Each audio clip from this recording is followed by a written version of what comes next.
Good morning. Welcome to another episode of Bob's Homestead Living Morning Coffee Rants.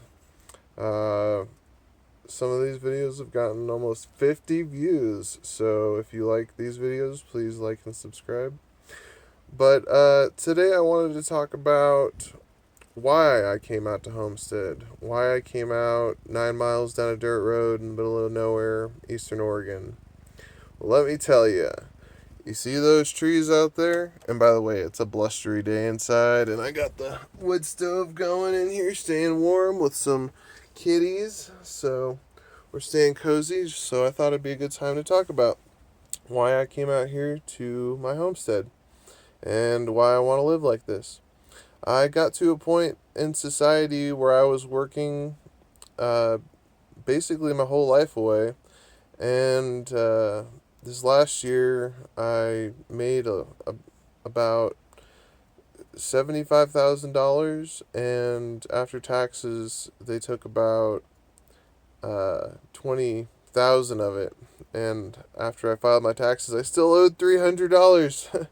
But I made so much money that year because I worked so much overtime. I worked all the weekends. I barely took a day off for myself, and it'd be one thing, if they took that much taxes, and what you were left with was still enough money to live off of comfortably and do the things you want and feel like you earned what you worked for instead of just having it all taken from you. But nowadays, you can barely afford anything.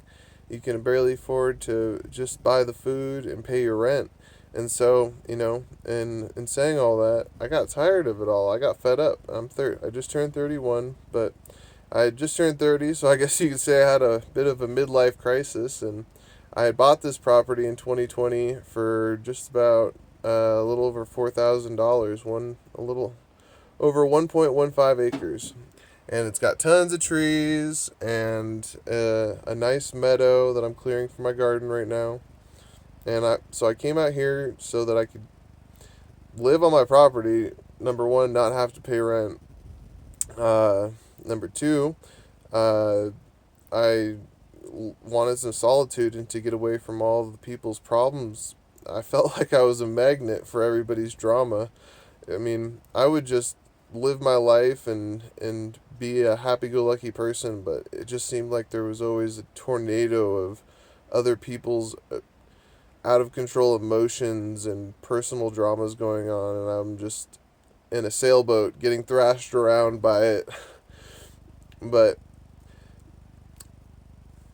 another reason I came out here, one of the biggest reasons, I guess it should be number one, but I wanted to get away from the possibility of being overrun if society collapses in one form or another. With the geopolitical scene the way it is right now, I mean, we got the war in Ukraine, we've got the war in Israel right now. There's the humanitarian crisis in Gaza is insane. The airdrop supplies in, and there's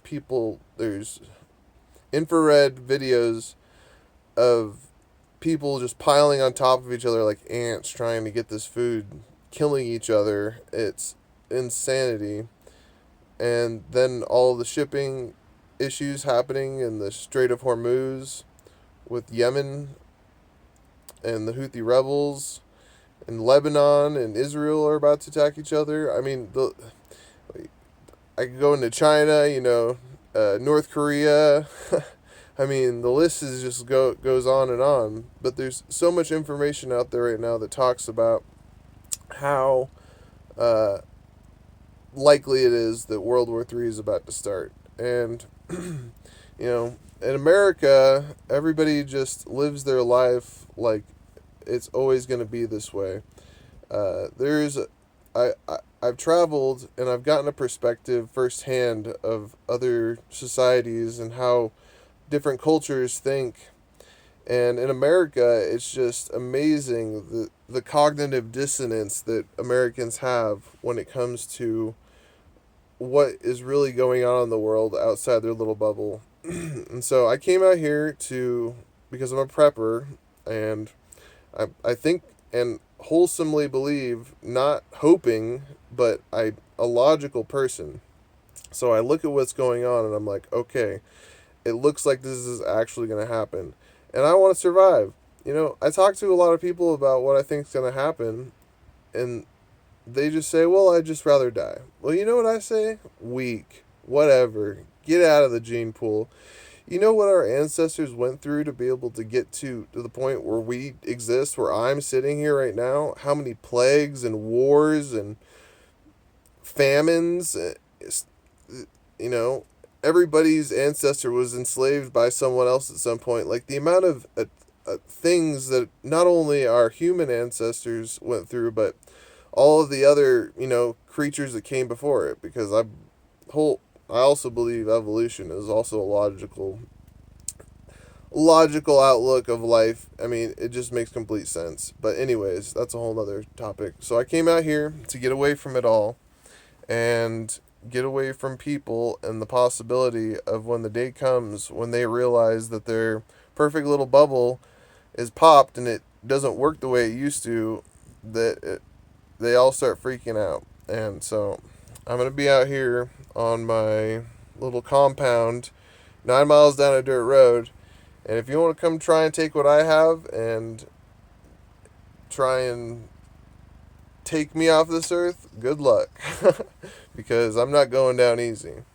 So I try my best to tell my family and get them out of this cognitive dissonance, as I've spoken about. If you don't know what that is, look up cognitive dissonance and you might get a more grainy outlook on existence, and especially in American culture. But here I go. I digress. I do this when I get into these morning coffee rants. Another reason I came out here was so that my kitties could have some life. I mean, me too. When I lived in towns or cities, it was always so hard to get fresh air or quiet. Like, you don't realize what quiet is until you come out to a place like this. And you'll just sit there and not hear anything. You could hear a pin drop a mile away.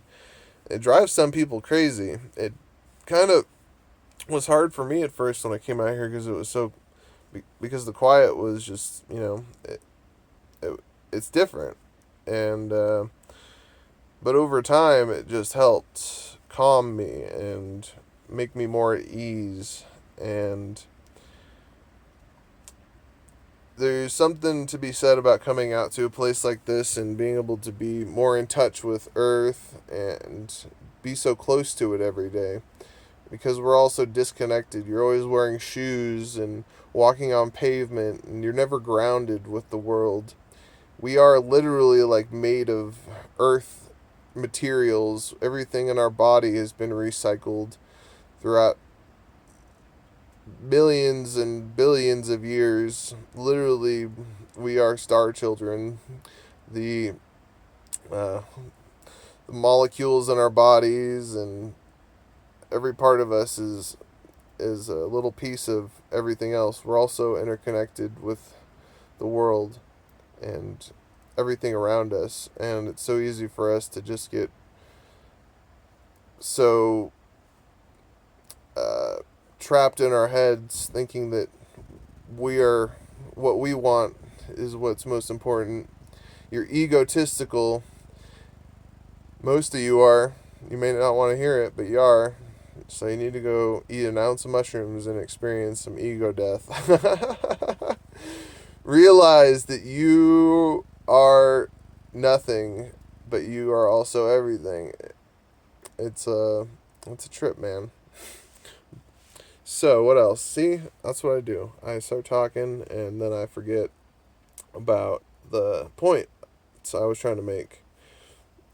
I mean, another reason I came out here was because I wanted to be self-sufficient. I wanted to learn how to depend on myself and not have to rely on everyone around me for everything. and it's a slow progression. I still get food from the outside world, but I am working on figuring out how to be self-sufficient and subsist on my own, to the point where maybe in a couple of years I'll, if we make it that far, which I highly doubt, but if in a couple of years everything's still kicking along, then I would like to be at the point where I could stay out here full, like, year round and never have to leave, because I grow all my own vegetables and preserve all my own food and smoke my own meat. And there's just something about living like that that makes me happier. I guess maybe I'm kind of an old breed, you know. I was born into an era of technology and industrialized society, and it always it intrigued me. But then as I got older, I realized that I liked the dirt on my hands and the sweat on my brow and the blood on my knuckles. Just always suited me. There's some soy boys out there who definitely would say ew to everything I just said, but to them I say, well, it takes all of us to make the world go round. So, even though, this life may not be for you, the life that someone else lives all helps create this international system where we all work together. It's really quite beautiful when it's working and we're not all fighting and bickering about petty things. It's like crazy, man. But all right, I hope you enjoyed this morning's coffee rant. Please have a good day and enjoy your kitties if you have them. Goodbye.